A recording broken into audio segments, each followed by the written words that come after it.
Taste the Daily. கோவையில் பாஜக மாற்றத்தை கொண்டு வந்து விடக்கூடாது என்பதற்காக திமுகவும் அதிமுகவும் கைகோர்த்திருப்பதாக கோவை தொகுதி பாஜக வேட்பாளரும் அக்கட்சியின் மாநில தலைவருமான அண்ணாமலை தெரிவித்திருக்கிறார். அவர் பேசியதை பேச்சு பேட்டி அரசியல் பகுதியில் பார்க்கலாம். டிஆர்பி ராஜா எப்படின்னா ஒரு புது ஆள், தஞ்சாவூர்காரர். அவங்க அப்பா பணம் சம்பாரிச்சதை வச்சு மட்டும் அரசியலுக்கு வந்திருக்காரு. அவருக்கென்று தனித்திறமை 1, 2, 3 சொல்லுங்க. அவங்க அப்பா டிஆர் பாலு இல்லைன்னா, டிஆர் பாலு கொள்ளையடிக்காத பணம் இல்லை என்றால் டிஆர்பி ராஜா யாரு? இன்னைக்கு டிஆர்பி ராஜா ஏன் கோயம்புத்தூர்ல சுத்திட்டு இருக்காரு? அவர் அப்பா கொள்ளையடிச்ச பணத்தை கொண்டு வந்து கோயம்புத்தூர் மக்களுக்கு கொலுசும் அந்த இத்து போன டப்பாவும் கொடுக்குற வந்திருக்காரு. அந்த இத்து போன டப்பாவும் ஒரு கொலுசு கொடுத்து கோயம்புத்தூர் மக்களை விலைக்கு வாங்கி விடலாம் என்று டிஆர்பி ராஜா உட்கார்ந்திருக்காரு. கோயம்புத்தூர் மக்களை சில்லறை என்று சொல்லவும் ஆரம்பித்து விட்டார். அந்த அளவுக்கு தான் இன்னைக்கு அரசியல் நாகரிகம் இங்க இருக்கு. டிஆர்பி ராஜா இருக்கட்டும், உங்க அப்பா டிஆர் பாலு அவர்கள் வரட்டும், யார் வந்தாலும் கூட கோயம்புத்தூர் மக்கள் பீனிக்ஸ் பறவையை போன்றவர்கள். சுயமாக வேறு வேறு ஊரில் இருந்து வந்து இந்த மண்ணில தொழில் தொடங்கி இந்தியாவினுடைய முக்கியமான நகரமாக இந்த மக்கள் மாட்டியிருக்கிறார்கள். கடின உழைப்புனா என்னன்னு தெரிஞ்சவங்க கோயம்புத்தூர் மக்கள், சுயமரியாதை தெரிந்தவர்கள், நேர்மையும் நாணயம் தெரிஞ்சவங்க. டிஆர்பி ராஜா போன்றவர்களுக்கு இந்த மண்ணில எப்பொழுதுமே இடம் கிடையாது. பணத்தை வச்சு கொஞ்ச நாள் அரசியல் பண்ணலாம். ஈசல் பூச்சி மாறி கொஞ்ச நாளுக்கு உயிர் இருக்கும். ஈசல் பூச்சிகளாக கோயம்புத்தூருக்கு திமுக காரங்க வந்திருக்காங்க. எத்தனை ஈசல் பூச்சிகள் வந்தாலும் கூட கோயம்புத்தூர் மக்கள் விரட்டடிக்க போகின்றார்கள். அதை நம்ம பார்க்கத்தான் போறோம். ஸ்மார்ட் சிட்டில அதிமுக கொள்ளடிச்ச லிஸ்ட் வெளியிடலாமா?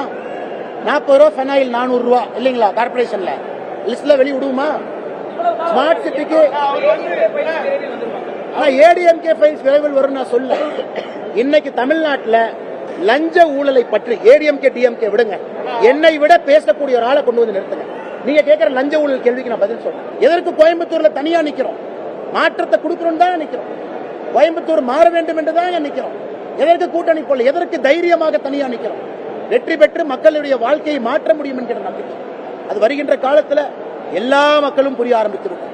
என்னதான் பணமழை எங்கே பொழிந்தாலும் கூட மக்களுடைய அன்பு மழை தேசிய ஜனநாயக கூட்டணியின் மீதும் பாரதிய ஜனதா கட்சியின் மீதும் தான் இருக்கு.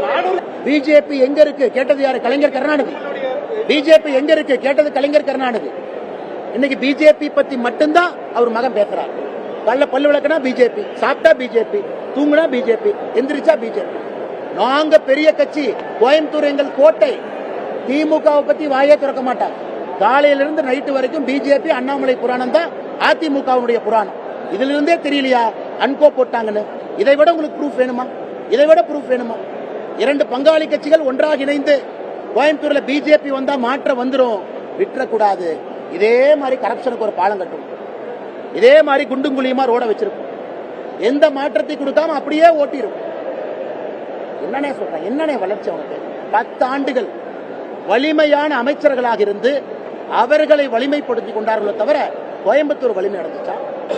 இன்னைக்கு குளிர்கள் எல்லாம் பேசுறீங்கல்ல, கோயம்புத்தூர் இன்னைக்கு சூடா மாத்திருக்கிறது யாரு? கோயம்புத்தூர் சூடாயிருச்சுங்களா இல்லையா?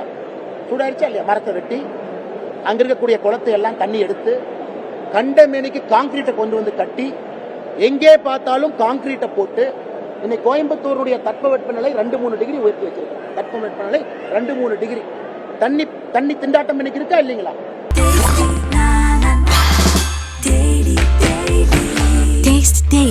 Taste the Daily.